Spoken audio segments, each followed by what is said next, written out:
help but notice the interesting combination of education degrees. Can you share your thought process behind them? Sure. So, as I was growing up, I had an interest on the creative side, but then, in the olden times, it was either engineering or doctor. Right. So, because I was basically pretty good in the sciences, so my parents said that, okay, you continue with your sciences. So, I wanted a subject, I wanted to take on an undergrad degree which had a mix of technical skills as well as creative skills. Right. And in the 11th standard, I had taken that engineering drawing as a subject. So I figured architecture was like the closest, that I could then pursue. So that's when I went to Manipal for my architectural degree. For 5 years, a lot of late nights, lot of no sleeping. It's a very, very tiring but a very exciting journey in the undergrad. Made a lot of friends. And then, as a natural progression, my friends were going for their masters. I also felt that getting a master's in the interior design would really complement my learning that I've had in the architectural sense. So, Right.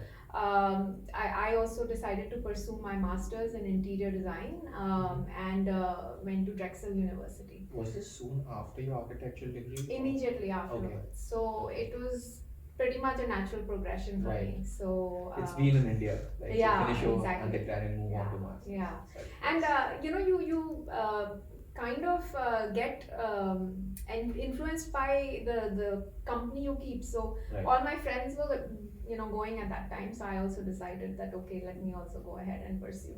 So in fact, one of my college mates was my roommate there. She was pursuing her urban planning, and I was pursuing my master's in interior designing, and we were roommates. So. Right. So that was a nice 2 year interesting phase. I got a very nice exposure to the learning that happens in the US, culture Right. as a grad student. So that was really interesting. And then, as a natural progression, went to work. Worked in a few architectural firms and with CBRE and project management. But then I kind of got intrigued towards the business side of things. Right. I was married, I had 2 kids by that time, Right. and I came across an executive MBA program. And Babson was pretty known at that time for entrepreneurship. Right. So I felt that this would be a good fit for me because I was also working, and at the same time I had the opportunity to also pursue my MBA. So that's how the third degree came into play. Right. What would have been the gap between your second and It third was about degree? 9 years. Oh wow. Yeah, Wow. yeah. So what really triggered you? Like, I mean, as you said, that business side of things. Were there few situations that you came across while working in those in the span of those 9 years where you felt the need to pursue a business degree? So my career journey also has been a constant guidance through my aspiration to grow and learn all the time. So because of that, I continue to see where are the gaps in my learning. And while I had very good understanding of the technical aspects of my profession, I felt that business aspect was definitely lacking. Right. And that's why I felt that I need to go back to school for this. So if I were to ask in your purview, what's the importance of the business side of things? Why would it be so important, even if one is in the same industry or the same space? See, as I mentioned to you, I did my executive MBA after 9 years, right? So there is a point in your career, midway, like fairly when you've kind of got your feet wet, you understand the profession. There is a point in your journey where you want to select whether you want to become a technocrat or whether you want to become a business oriented person. Right. So for me, that happened at that 9 year tenure where I felt like, okay, I think I've learned the technical aspects, but this is more intriguing to me. The business side is more, and that's when I pursued my journey towards the business side of this field. One more thing that I like to go back to the architectural side. When you said that you did engineering design in your 11th and 12th, I like to ask this question: what about that intrigued you enough to choose architecture? So what part of that? Because I try to recall, when I was studying, I had that in 9th and 10th as technical drawing, and that intrigued me to pursue something either architecture or engineering. And I chose engineering, so I like the whole essence of drawing. So what was it for you? What part of? So we had an option between bio, computers, Right. and engineering design. Right. I didn't like bio, I didn't like computers, so I was left with engineering design. And because I was a bit artistic, I felt Yeah. okay, this is probably the best of the three, that I Right. could kind of Right. take on. Interestingly enough, we feel that drawing at that time would be the whole essence of the journey in that direction. Little did we know that actually we won't be drawing at all on paper eventually, Yes. right? Yes. So that was like a eye opener for me eventually. So I'm dating myself, but when I did my architecture, it was all on paper. It was Oh, all on okay. drafting boards. Yeah. In fact, I was in Manipal. It used to rain like really heavily. Right. We used to have our drawing boards and drafting, Yeah. things like on our scooter and going for our, college. So I think in a way it's been a nice journey, because then as soon as I moved to US, we were right at the cusp of when the education and the professional training shifted from the hand drafting to the computers. Right. So yeah, it was a very interesting journey for me. Right. Okay. With an extensive experience of over 2 decades, covering a mix of roles right from design to project management to even leadership role, can you take us through your professional journey so far? Yeah, sure. So as I mentioned, after I did back to back my architecture and my interior design. Right. Because I was very curious about external facade and core meeting the interior side of things. And during one of the semesters, there was an assignment of designing an office. And that's when I felt like, okay, this is something that I really like. I love the way that you used the space planning and how the offices and the open spaces mixed together, and how you had to not only fit the program but also make it look beautiful and create that experience for the employee. So that aspect I really liked, and I felt like this was my calling. I need to actually go into a corporate office design sort of a role. So that was helpful to me. That's the beauty of doing different projects in your college, because it kind of helps you see what you're good at. So using that, then I kind of started picking the firms which were good in corporate office design.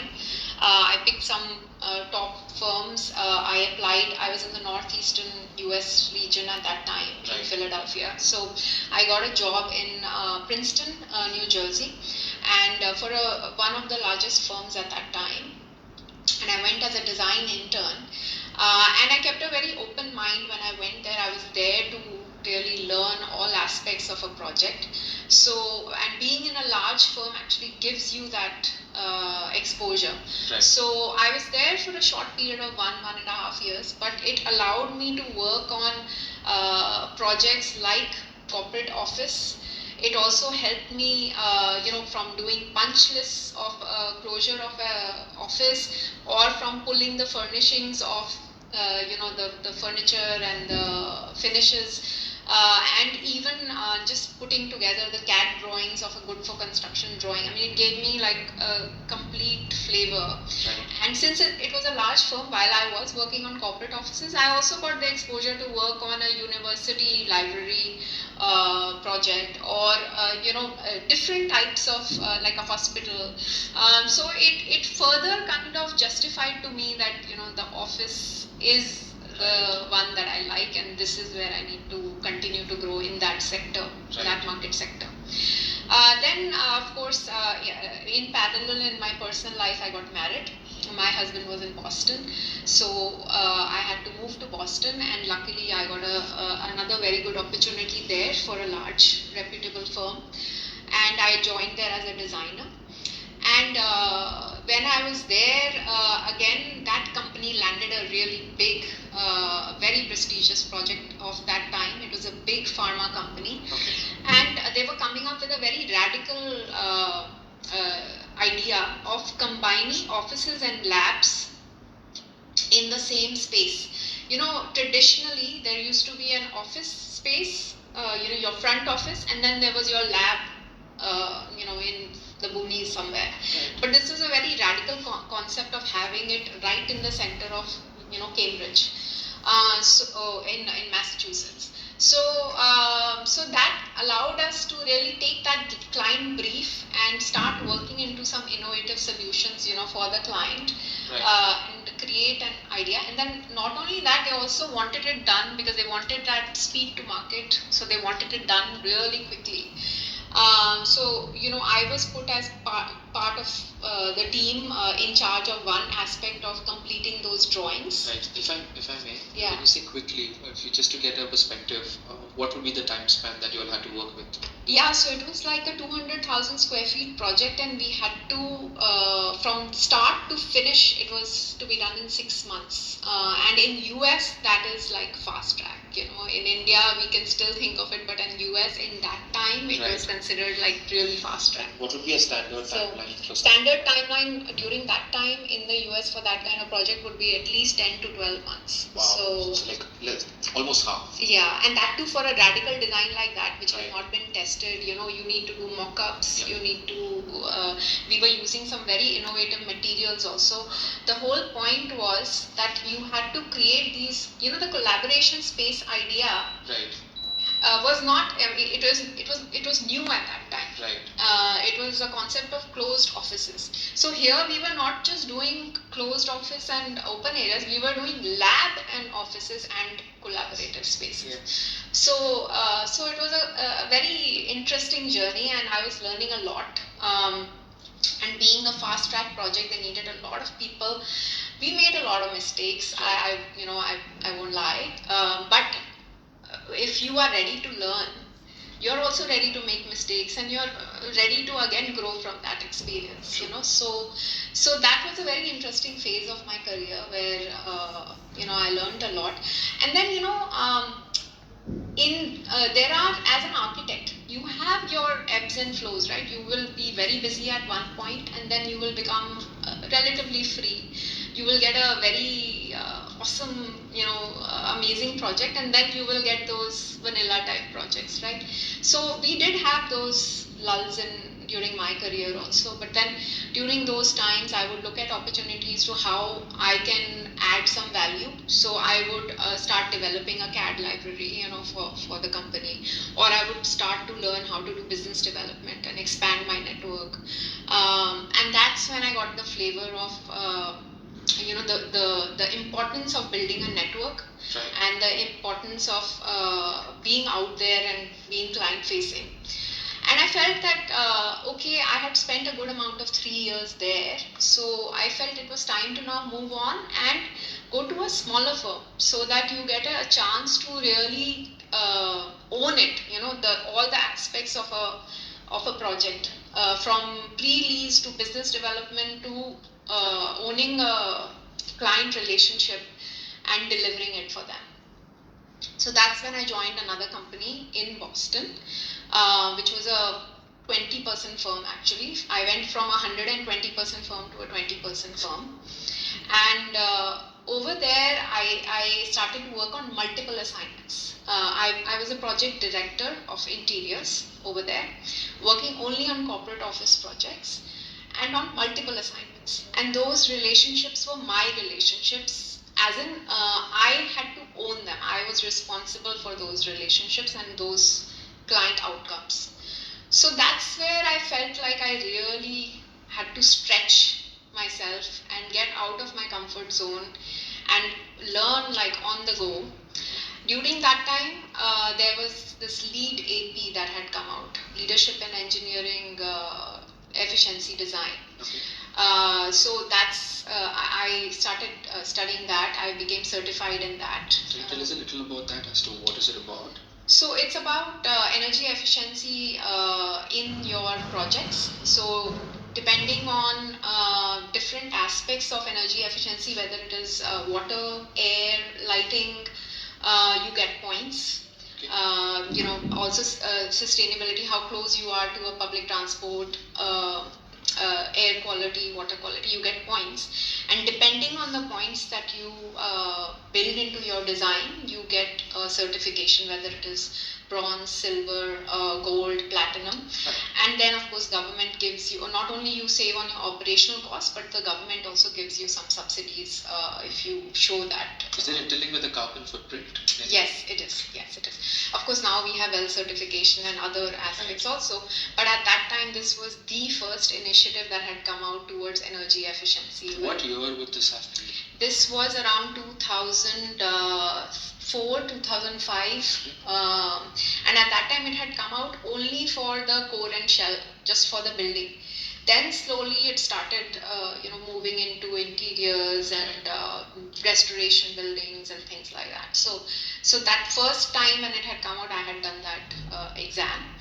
And there's also a test that was called NCIDQ in the US, which was about how testing your learning and getting a certification on your knowledge of the national building codes, basically. So that was, I felt, was a good exam also to do, to get a command on, when you're working with such important clients, you need to know your subject and you need to make sure you're complying with those codes and those designs. So I did that also. So I constantly challenged myself and, learned all the aspects. I was also fortunate the company gave me a lot of opportunities to not only work on client relationships, my projects, but also be part of some of the strategic initiatives of growing and building the firm. Right. But after about 4 years, I felt that I had kind of done what I had to do there in terms of growing, and that if I stayed there longer, I would go back into my comfort zone and I would not stretch, I would not grow. So then I decided to move on, and I joined another mid-sized company and worked for a very big banking and financial project apart from other projects, and that's where I got exposure to the project management firm CBRE. And was this in the US? In the US. This is all in the US so far. This is in 2009 actually when I switched, 2008, 2009. And that's when I really got intrigued that, this is what I like, because I had been there, done that with all the design aspects, and as you grow into your career, I don't know about others, but I became sort of a realist. Like, it was more important for me to see the project being delivered, right, in the way that the client wants it delivered. And I felt project management had a very key role to play in that aspect. You're literally holding the reins to that entire project when it comes to time, cost, quality, safety, and the expectation of the client. So then I shifted to CBRE.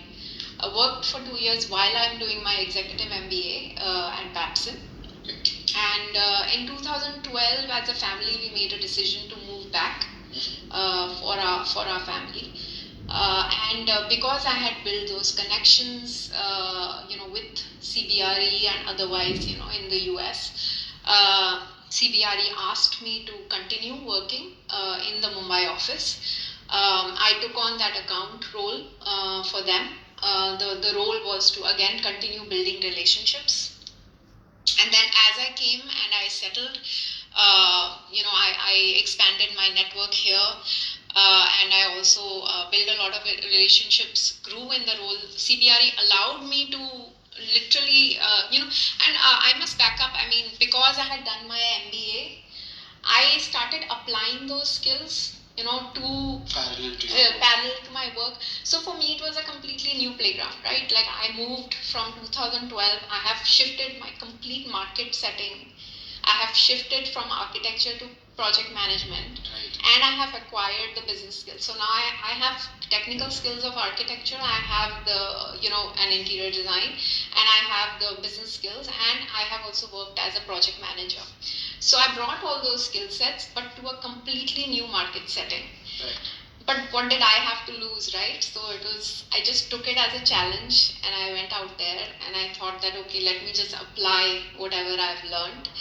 And also, fortunately, I got that support and I got that guidance from my team, from my manager, and I was constantly learning. I was completely open to learning. So it helped me, to grow in my role, and slowly I became the business head of Mumbai, and then West region, and then became a national head for corporate fit out projects, and now as a enterprise account leader. So it's a very that's been my journey. impressive leaps and bounds in the same company as well. Yeah, so I've stayed here for close to 9 years in India and 11 years, including the US. So because I have, always been allowed to stretch myself, in this firm. So it has been very interesting, and I've always been hungry in this company. Would you say it's a lot to do with the kind of proactiveness that you always had? Like as I was just hearing you take us through your journey, you showcase so many times that you had that willingness or proactiveness to push yourself, to not be in comfort zone on one side and the other side, to always keep exploring and looking for new things. Because I was just trying to think as to that brings me to ask, in fact, how were you picking on things that I need to learn this? Let's say, for example, you mentioned a course on different codes, or another one on energy consumption or energy saving. So how did you pick up on these things that I need to learn this? So this is the essence. Yeah. Because I mean that's quite interesting to hear from you. Yeah, so I think there are two things, right? One is that you should always see where do you stand with respect to the market, right? Do you own the knowledge of the market or not, right? Because we are in the profession where the clients look up to us. We are in the consultancy business, right? So the client is actually looking up to us to advise them for their projects. That is number one. Number two is the client is also not uninformed right now. We have a very, very, in fact, they have knowledge sometimes that is better than us, right? So we have to make sure that we are at least with them, if not ahead of them. So from a market standpoint also, it is very important for you to continue to learn. And then for your own professional development, I think every person has to constantly push. See, as I mentioned to you earlier, midway through your career, you have to make that choice whether you want to become a technocrat or a business leader, right? But then when you become a business leader, what is the top priority for you? How to retain your clients and keep them happy and show that you're adding value? And how do you keep your firm happy to make sure that you're growing their business, right? So these two become like the top priorities as a leader. So you have to make sure that you are continuously skilling yourself, whether it is by reading or by putting yourself out there in different roles, and understanding where the gaps are. So I feel that has been what I have always continued to look at. Right. Like although you're saying it so easily, like I mean, it should be something that should be done. Like I think it's a lot to do with your sensitivity towards market dynamics, as to you're always trying to see the pulse of the market, I guess, and that's what led you to. Because I think a lot of people might realize the importance of this, but it might not be so easy to be like, okay, I need to know this. I need to know that. Yeah, actually, that's good. I mean, now that you say, I'm thinking out loud. See, when you are put into a situation, you can either be complacent about it, and say that, okay, this is not for me, I can't do this, or you can just say, I'm going to make something out of this. What's the worst that can happen, right? At least I would have tried, and I would not have a regret. So I've always had that attitude that what's the worst that can happen?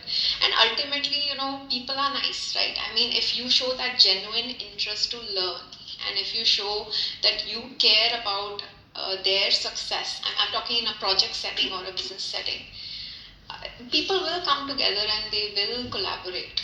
So I mean, I've always gone with that understanding, and try to see what is it that I bring to the table and what is it that I can learn from the other person, that can help me. So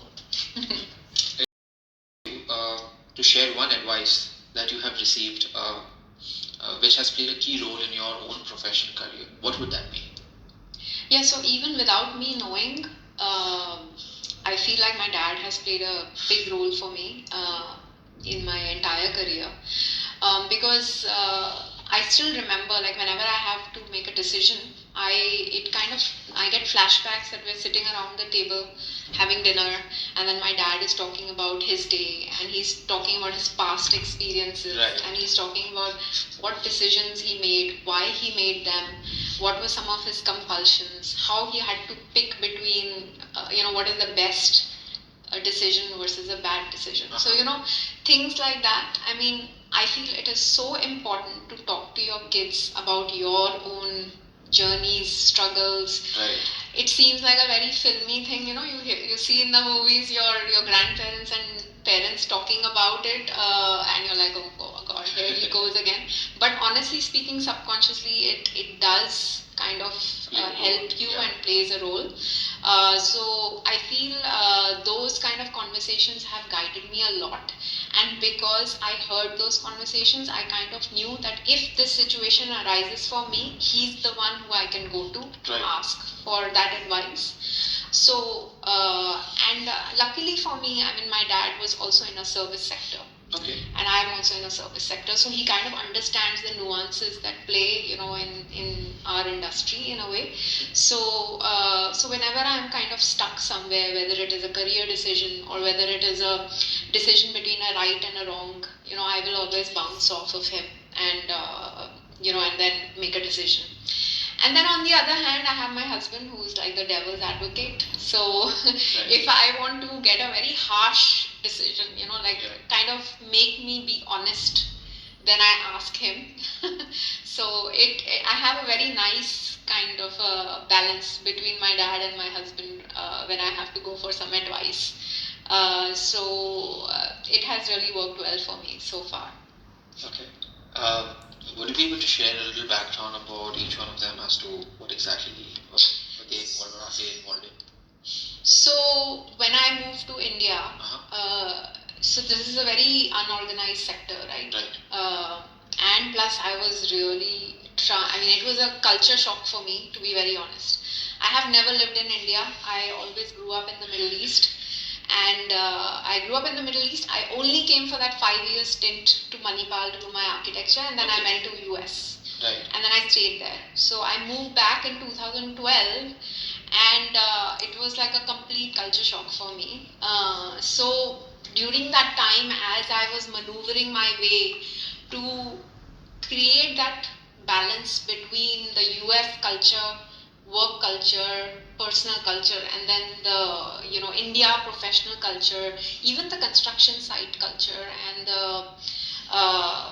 the work-life balance in India. I mean, there were so many times where if I had a bad day, or if I had to make a decision because I was not sure, because I was in a new market, right. I would bounce that off of both of them, that am I doing the right thing? Yeah. So they would always kind of cross check and tell me yes, it's okay, and things like that. Right. So from that aspect, they really helped me. And then of course, if I ever had to change my career path, whether it was as I mentioned to you, I had a 6-month-old child. I was working with CBRE in the US, and I wanted to pursue my executive MBA. So that is a big decision. Right. So for a decision like that, you need to make sure that you have somebody backing you up, when you're going to take that role. Right. So for those kind of decisions also, my family, my dad, my husband, of course, played a very key role in telling me, no, this is the right thing to do, you need to do. So that was one. And wherever I felt that I need to change my job, I mean, there were times when I wanted to quit a company, but then they would help me understand the pros and cons, of staying versus going. So, and those would be the conversations that would really help me to make my decisions. So those kind of scenarios really help to have a mentor. Right. In the multiple roles you've played in the industry, how would you say your approach towards any project has evolved over the years? Yeah, so I can tell you a very big contrast that I found when I was doing a project management role in US versus in India, right? So when you're in the US, it's a very organized sector. Right. And you are doing more of a program management role. You're just making sure everything is on track, It is a very process-oriented role. When I moved to India, I saw a huge change. We were essentially doing construction management and managing that, you know. Would you be able to elaborate the difference between program and construction management? Yeah, so when you are working as a program manager, you are doing more of a risk assessment, risk review, but at a desktop level.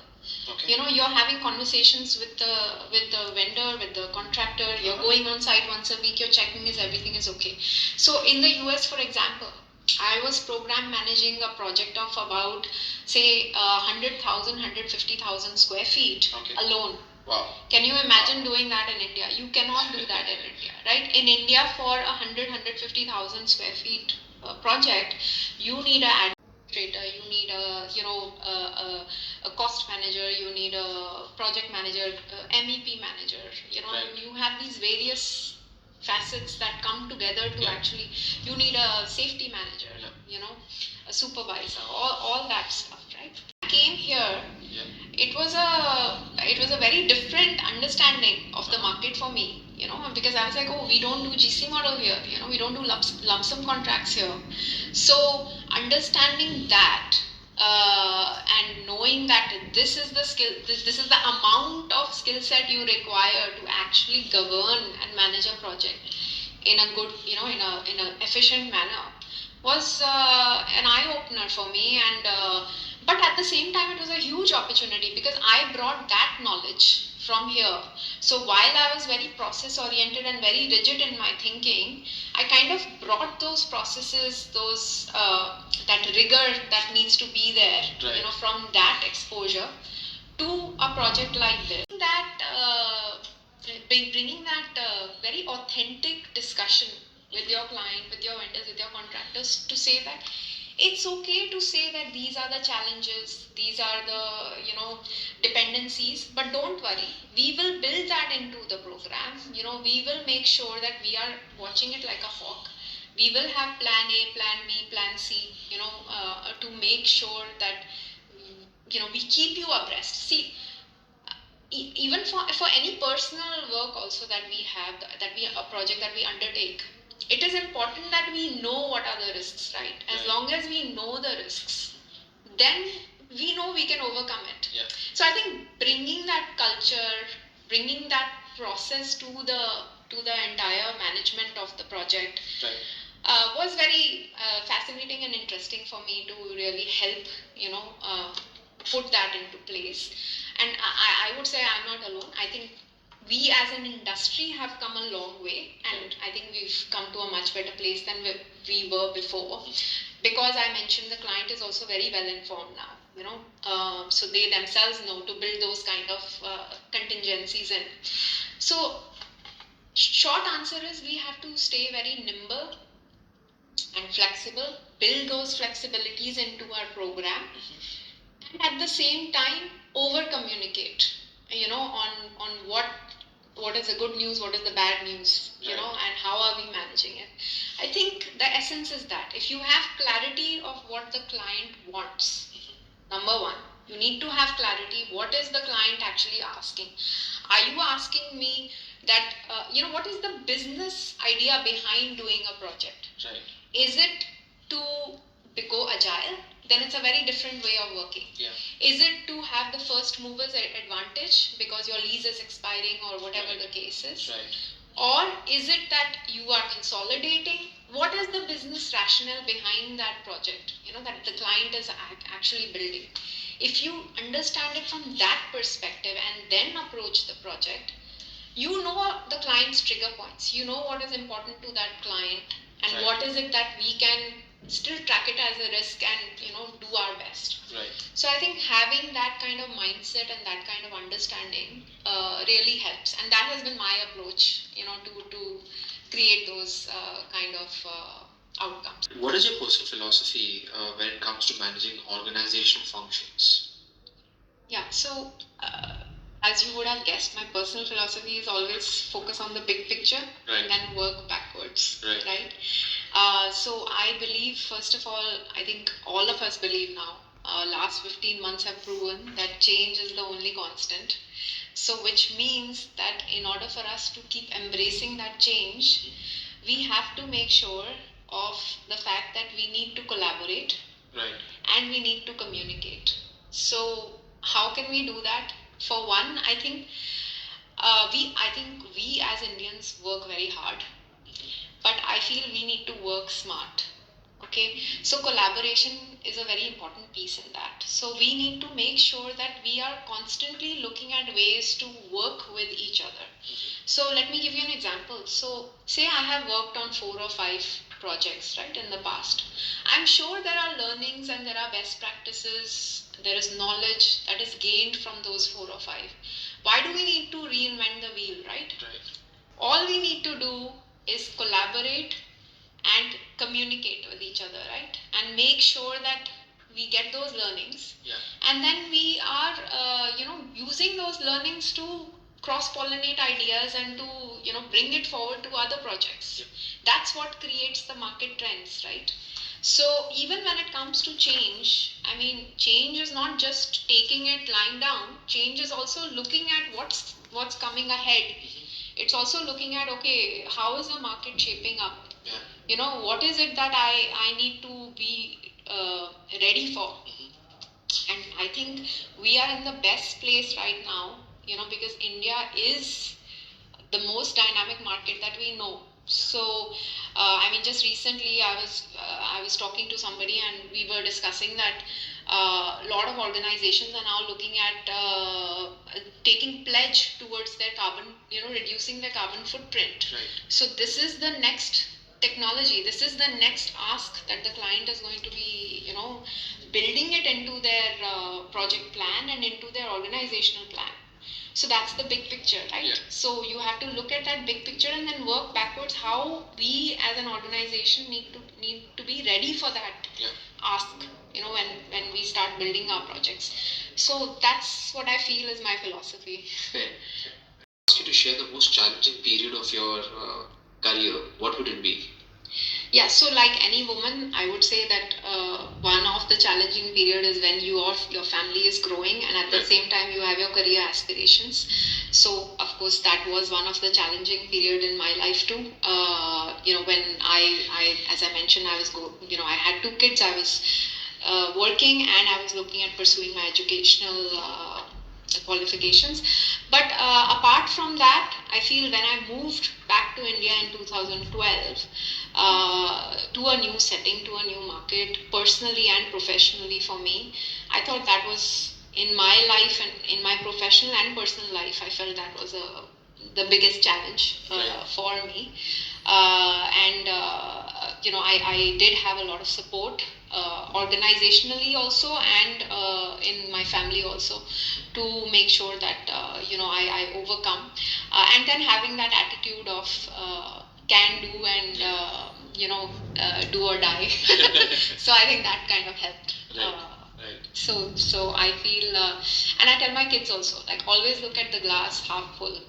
So I think you need to have that. And again, I feel all of us will agree that last 15 months have proven that you always have to look at the glass as half full, and we have to stay resilient. That's the only way to get something, to get out of it. Yes. You're a director of project management. What's a typical work day like today? Yeah. So today, if I may say, it's all work from home and it's all iPhone and your laptop. But at the same time, to make sure that we don't overdo it, that I don't overdo it. By the way, I'm the most abusive when it comes to devices, so I cannot scold my kids also. But I do make it a point that I get out, I run every morning.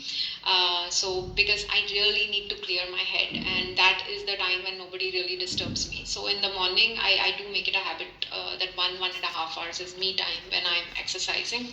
But at the same time, during the work day itself, at this level, I have a combination of my direct work, which is related to my projects and which is related to my client interactions. But at the same time, I also need to look at operational aspects of my role, whether it is project reviews or my team reviews or for business review, and then I also keep some time for training, mentoring, learning and development for my teams. And last but not the least, the business strategic initiatives and the business strategy meetings, etc. So my day is kind of filled with a nice mix of all of that. Right. And then I try to wrap up and at least have a family with no device dinner. Yeah. That's our policy, and that's pretty much part of how my day Right. unfolds and closes. Fair.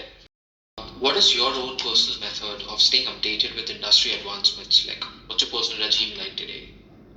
Sure. So in the morning, of course, our humble newspaper is there. Yeah. So that's a really nice start to the day. Do you read the newspaper? Yeah, I actually, yes, I do read. I love reading the newspaper. Yeah. With my cup of tea. So that's definitely one that is mandatory for me.